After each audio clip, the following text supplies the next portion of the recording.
வணக்கம் வெற்றி வணக்கம். வணக்கம் எல்லாரும் எப்படி இருக்கீங்க? நல்லா இருக்கீங்களா? இன்றைக்கி வெற்றி வீட்டு சமையலில் ஒரு வெஜிடேரியன் பண்ண போகிறேன். எல்லோரும் வெஜிடேரியன் கேட்குறாங்க ரொம்ப. அதனால் இன்றைக்கி ஒரு வெஜிடேரியன் ஒரு பாரம்பரியமான ஒரு ஸ்நாக்ஸ் பண்ண போகிறேன். பாரம்பரியமான ஸ்நாக்ஸ்னால் ஈவினிங் டிஃபனாகவும் சாப்பிட்லாம், இல்லை நைட்டு நீங்கள் டின்னருக்கும் எடுத்துக்கலாம். இதை ரொம்ப நல்லாயிருக்கும். அதுக்கேற்ற பொருளாக எடுத்து வச்சுருக்கேன். அது பேர் உப்பு உருண்டை. ரொம்ப சிம்பிள் தான், ரொம்ப டேஸ்டி. அது ஸ்டீமில் வேக வைக்க போகிறோம். ஸ்டீமில் வேக வைக்கிறதுனால உடம்புக்கு ரொம்ப ஹெல்த்தியானது. தேவையான பொருள்லாம் எடுத்து வச்சுருக்கேன். பார்த்துடலாமா? இட்லி அரிசி. இது இட்லி அரிசி புழுங்கல் அரிசியில் பண்ணால் தான் நல்லாயிருக்கும். இட்லி அரிசி நான் இப்போ ஒரு 1.5 டம்ளர் அரிசி ஒரு 2 மணி நேரமாக ஊற வச்சுருக்கேன். 2 இல்லை 3 மணி நேரமாக நீங்கள் ஊற வச்சுக்கோங்க. அதுக்கு ஒரு அரை முடி தேங்காய் திருவி வச்சுருக்கேன். இது இப்போ அரிசியை நம்ம நல்லா ஊறினதை நம்ம அரைச்சிக்க போகிறோம். மிக்சியில் போட்டு நல்லா கிரைண்ட் பண்ணிக்க போகிறோம். கடுகு, சீரகம், மிளகு, உளுத்தம்பருப்பு, கடலைப்பருப்பு, கொஞ்சம் கறிவேப்பிலை, உப்பு, தேவைக்கேற்ற எண்ணெய். இப்போ நம்ம அந்த அரிசியை மிக்சியில் போட்டு தண்ணி இல்லாமல் நல்லா அரைச்சிக்கணும். நல்லா ஒரு கொரன்ற பதத்துக்கு அரைச்சிக்கணும். இந்த மாதிரி நல்லா கொரன்ற பதத்துக்கு அரைச்சிக்கோங்க. ரொம்ப சன்னமாக அரைக்க வேணாம், கொஞ்சம் கொரன்னு இந்த லேசு ரவை பதத்துக்கு கொஞ்சம் அரைச்சிக்கோங்க. அடுப்பை வச்சுட்டேன். இதில் ஒரு அரை கரண்டி எண்ணெய் போட்டு, இப்போ நம்ம அரை ஸ்பூன் போல் கடுகு எடுத்து வச்சுருக்கோம். கடுகில் போட்டுறேன். இப்போ மிளகு ஒரு ஸ்பூன் எடுத்து வச்சுருக்கேன். மிளகு ஒரு ஸ்பூன் போடுறேன். 1.5 ஸ்பூனுக்கு மேலே உளுந்து, கடலைப்பருப்பு,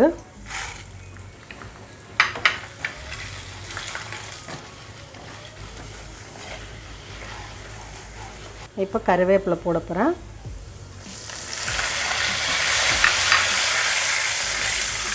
கறிவேப்பிலை போட்டு செவந்த உடனே நம்ம அரைச்சி வச்சுருக்கோம் இல்லைங்களா மாவு, இந்த மாவை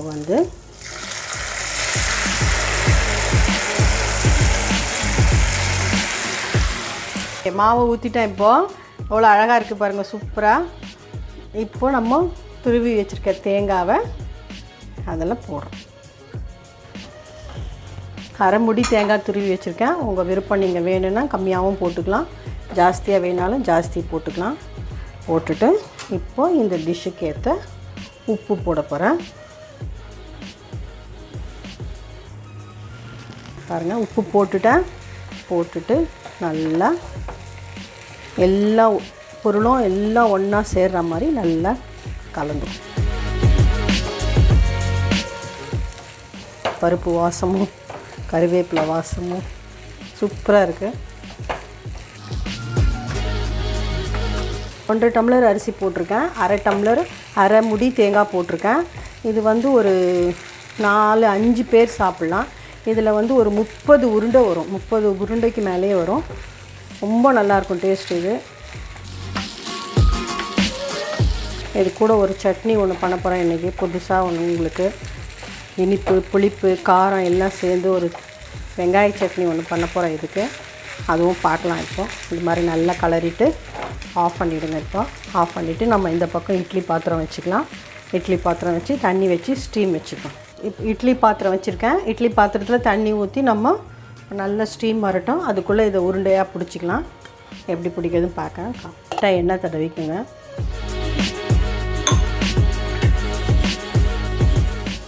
இப்போ நம்ம கலரி வச்சுருக்கோம்ல,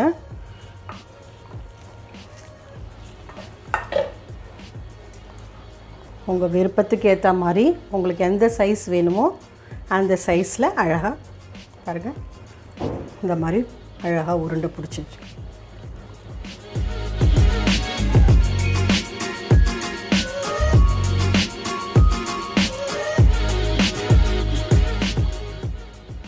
பாருங்கள், இந்த மாதிரி அழகாக உருண்டை பிடிச்சிச்சு.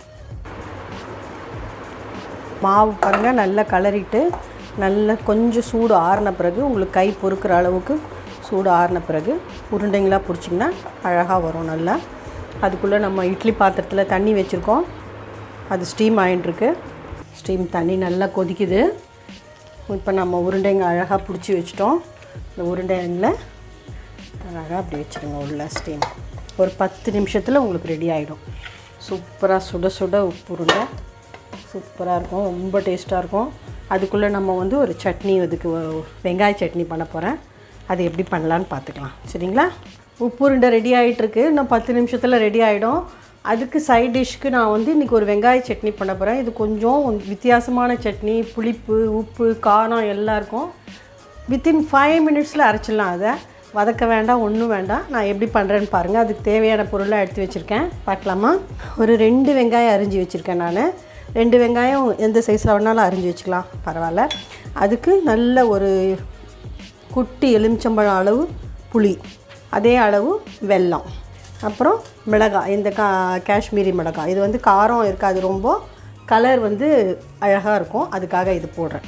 இது எப்படி அரைக்கிறதுன்னு பாருங்கள். இப்போ 2 வெங்காயம் கட் பண்ணி வச்சுருக்கேன். 2 வெங்காயம், புளி போட்டுட்டேன். இப்போ வெல்லம் நல்லா ஒரு புளி அளவுக்கு, அதுக்கேற்ற காரத்துக்கேற்ற மிளகாய். அதை இப்போ அரைச்சிக்கலாம். நம்ம வெல்லம், புளி, மிளகாய், வெங்காயம் வதக்க வேண்டாம், ஒன்றும் வேண்டாம். தண்ணி ஊற்றிருக்கேன், உப்பு போட்டிருக்கேன். உப்பு போட்டு சூப்பராக வந்துருக்கு பாருங்கள் சட்னி. கலரு டேஸ்ட்டு சூப்பராக இருக்கும். புளிப்பு உப்பு காரம் இனிப்பு எல்லாமும் இருக்கும் இதில்.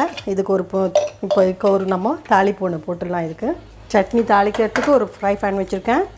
1 ஸ்பூன் எண்ணெய் போட்டிருக்கேன். கொஞ்சம் கடுகு, கொஞ்சம் சீரகம். கடுகு நல்லா பொரியுது. இப்போ கொஞ்சம் கறிவேப்பிலை.